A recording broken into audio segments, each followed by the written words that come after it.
Madame, mademoiselle, monsieur, bonjour et bienvenue dans ce magazine où nous poursuivons notre réflexion et notre découverte sur Paul de Tarse avec le professeur honoraire de Lausanne, professeur d'exégèse du Nouveau Testament, Daniel Marguerat. Daniel Marguerat, bonjour. Bonjour. Dans votre livre Paul de Tarse, il y a une question qui est: est-ce que Paul est le fondateur du christianisme? Bon, la réponse est tout de suite non. Mais enfin, je vous en dis un peu plus. Ça nous fera plaisir. Non, c'est vrai que de temps en temps on le dit. Et puis Nietzsche, par exemple, le philosophe Nietzsche, qui avait une véritable hargne à l'égard de l'apôtre Paul, il désigne en Paul le détestable inventeur du christianisme qui a complètement trahi la pensée simple, généreuse et libre de Jésus de Nazareth. On va y revenir. Non, il n'est pas le fondateur du christianisme pour la simple raison qu'il met toujours en avant l'évangile de Jésus-Christ. Il met toujours en avant le Christ. Il ne se présente pas du tout comme celui qui fonderait un nouveau mouvement, comme une sorte d'apôtre, fondateur du christianisme, mais il met en avant la parole de Jésus-Christ. Il dit d'ailleurs dans la première lettre aux Corinthiens, il y a un fondement, et ce fondement c'est Jésus-Christ, et sur ce fondement chacun construit. Il dit chacun parce que lui construit, mais comme d'autres apôtres, puisqu'il n'est représentant que l'un des courants du christianisme au 1er siècle, chacun donc construit à sa manière, mais il sera demandé à chacun s'il a été fidèle au fondement justement. Donc voilà, il s'efface devant le nom de Jésus-Christ. Mais si on l'a taxé de fondateur du christianisme, il n'y a pas de fumée sans feu, il est bien l'inventeur de quelque chose.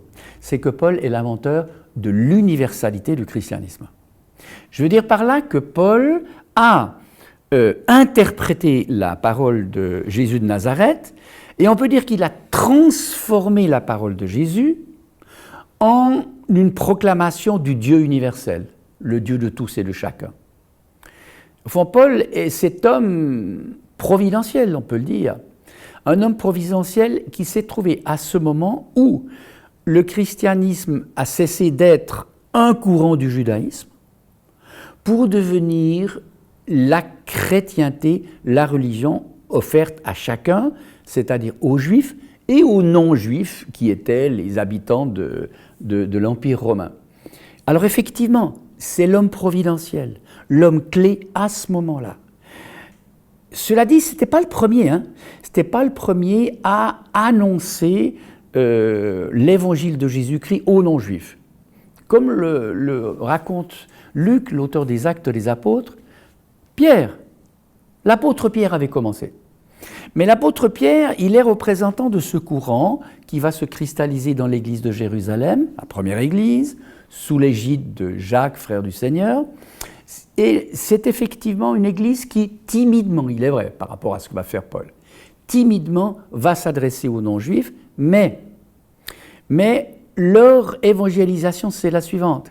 Jésus était juif, donc pour croire au Messie Jésus, il faut devenir juif comme Jésus était juif. Donc si vous voulez, il faut passer par la case judaïsme, être circoncis pour les hommes, s'engager à observer la ritualité juive, apprendre la Torah et appliquer la Torah. Et à ce moment-là, on va devenir une des variantes du judaïsme, qui est un judaïsme qu'on pourrait dire messianique, puisqu'il croit au Messie Jésus. C'était là le credo de l'église de Jérusalem. Et alors, effectivement, des croyants qu'on appelle les chrétiens hellénistes, qui étaient des juifs parlant grec, ont été expulsés par la persécution de Paul, justement, de Jérusalem. Ils se sont réfugiés à Antioche, et depuis Antioche, ils ont été les premiers. Ils ont été les premiers à prêcher aux non-juifs. Et Paul va devenir, après sa conversion à Damas, Paul, justement, a été catéchisé.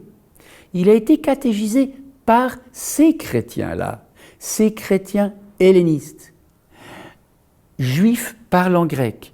Et il va s'engager comme eux. Au fond, il était converti à ça, Paul. Il va s'engager comme eux à annoncer l'évangile de Jésus-Christ aux non-juifs. Et c'est lui qui va le faire, le premier voyage missionnaire que rapporte le livre des Actes des Apôtres, au chapitre 13 et 14, où Barnabé et Paul vont prêcher aux non-juifs, et au fond, ils vont à grande échelle réaliser ce que ces chrétiens hellénistes d'Antioche avaient commencé à faire.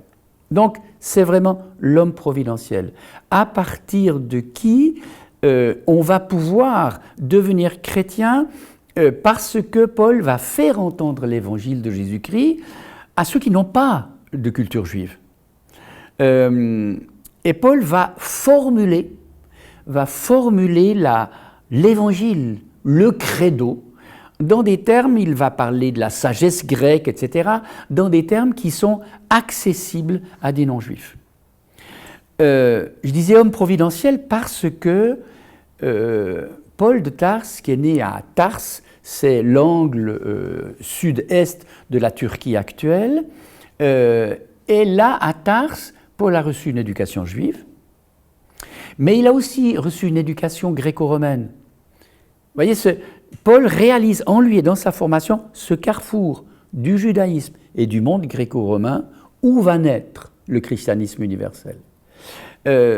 Paul a été formé à la rhétorique, et il y a d'ailleurs pas si longtemps, c'est depuis les années 1980 qu'on s'est aperçu que, notamment en lisant la lettre aux Galates, que Paul applique des règles de la rhétorique que tous les orateurs et tous les écrivains gréco-romains apprenaient à l'école, dans des écoles supérieures.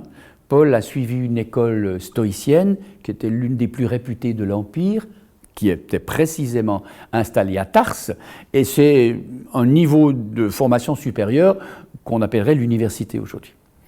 Et puis, Paul a choisi dans sa formation juive la voie de l'excellence. Et la voie de l'excellence, c'est la voie pharisienne. Alors, pour savoir ce que sont les pharisiens, il faut oublier ce que les évangiles disent des pharisiens, parce que vous savez que les évangiles ont été écrits plus tard, entre 65 et 95 à peu près, et à un moment donné où les pharisiens sont devenus hostiles à l'égard du christianisme, ils sont même devenus les adversaires de la foi chrétienne, et donc le portrait des pharisiens va être noirci dans les évangiles. Mais en réalité, c'est une voie d'excellence, un mouvement laïque, un mouvement de laïcs qui observe minutieusement la Torah. Et donc on s'aperçoit en lisant les lettres de Paul qu'il sait faire l'exégèse de la loi et lire les Écritures et citer les Écritures aussi bien que le font les rabbis, et qu'on le voit dans le Talmud, qui est la somme de l'érudition juive, et en même temps, il connaît la culture grecque et sait construire remarquablement une épître selon les règles de la rhétorique gréco-romaine. Donc au fond, c'était vraiment l'homme destiné à cela, et donc qui va permettre à la chrétienté de devenir ce mouvement de tous et de chacun, où chacun, quelle que soit son origine et sa culture, va être accueilli au baptême et faire partie de ce mouvement universel. Donc le Christ n'est pas le fondateur, Paul n'est pas le fondateur du christianisme non plus, ce sont les communautés finalement. Non, moi je dirais, Paul est le fondateur de la chrétienté universelle, Okay. Mais il n'est pas le fondateur du christianisme. Okay. Merci de cette précision en tout cas. Nous arrivons au terme de cette émission. Au nom de toute l'équipe qui l'a préparée, il me reste qu'à vous souhaiter une excellente journée. À très bientôt.